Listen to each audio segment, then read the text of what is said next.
Selam, benim ismim Rail, mena 25 yaş. Min Qozandan, meni ko'proq kishilar bloger, gitarada o'ynab jırlauchi kishi bularak bileler. Benim hozirgi kunda YouTube'da 900 ming kishi, Instagram'da 105 ming kishi, TikTok'da 600 ming kishi qarovchi bor.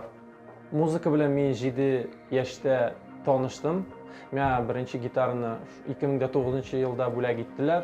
Shundan boshlab endi men turli gitarlarni o'zim almashtirdim, o'zim sotib oldim, sotdim.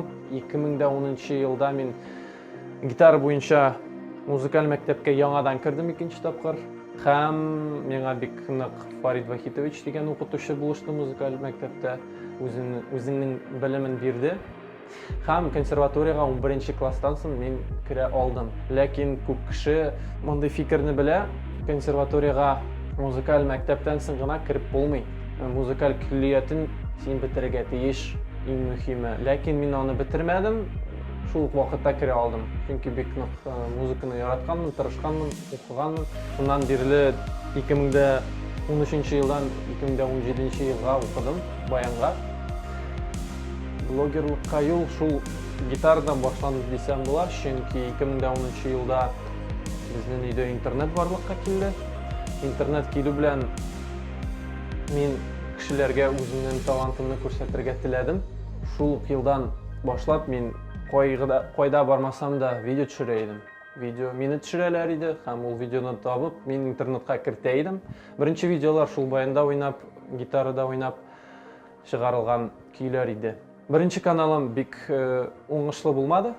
Shunga 2013-yilda men institutga kirgach, уже ikkinchi kanalni ochib jiberdim. Onda уже men olib boruvchi bo'larak kishilar bilan aralasha boshladim, turli so'rovlar bera boshladim, esenlasha boshladim, sog'lasha, turli populyar jillarni jillaydim. Shundan bek tez o'sib ketdim.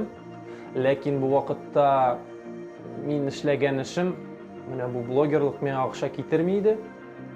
Shunga ko'ra men institutda o'qiganda kvartira ishida to'lisi bor edi. Men tezgina o'rnashdim частный muzikal maktabga.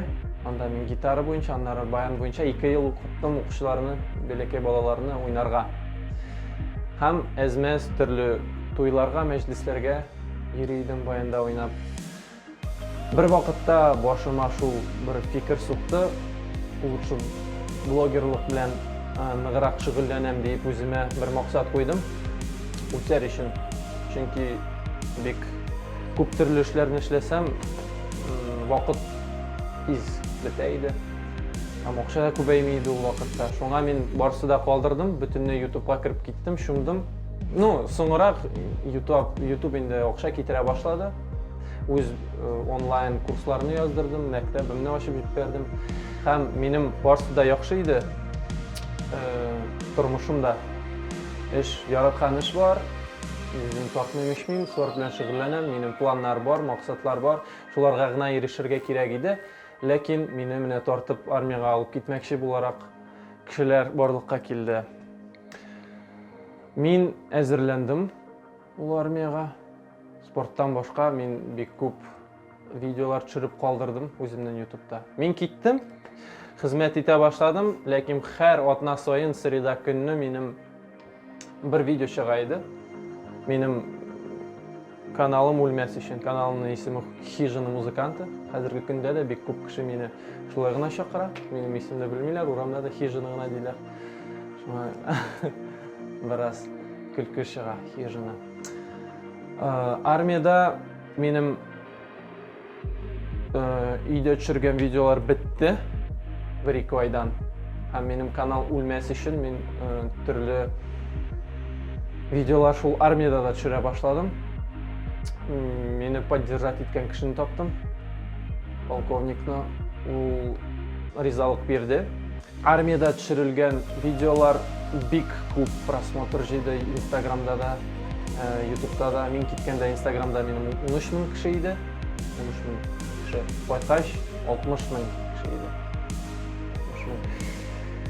Shunday o'sish bo'ldi menim turmushda.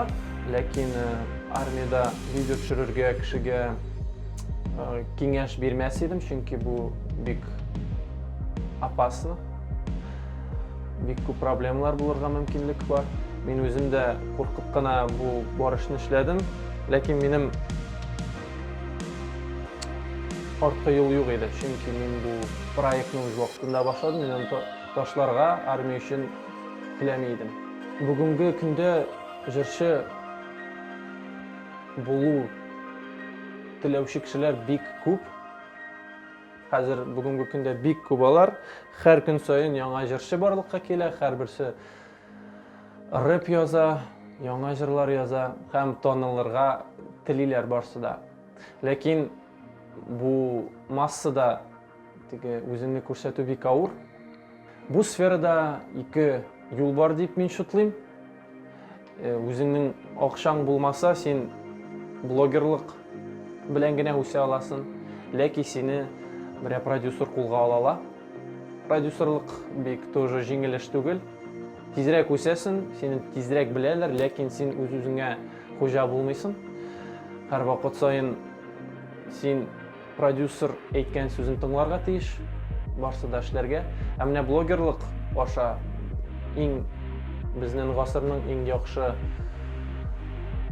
открытиесе дисәң була. Интернет һәм блогерство, мин шутлыйм шуларны. Бүгенге көндә блогерство аша танылырга була. Мин шул юлны сайладым. 2013 елдан бүгенге көнгә кадәр һаман төрле видеолар һәр көн саен төшереп торам. Иҗат белән шөгыльләнәм. Каверлардан башка һәм видеоблогингтан башка мин үз җырларымны да язам. Әзәзләп айга бер җыр чыгарам. Шул җырларны беркем дә белмәс иде. Минем подписчиклар булмаса, үз вакытымда шул блогерство белән шөгыльләнмәсәм. Һәм бу юлны мин дәвам итәм. Алда инде танылган җырчы булырга телим. Сезгә зур рәхмәт караганыгыз өчен. Бу видеога лайклар куегыз, Ялкын каналына язылыгыз һәм минем Хижина музыкант дигән каналга. Шулай ук. Сау булыгыз.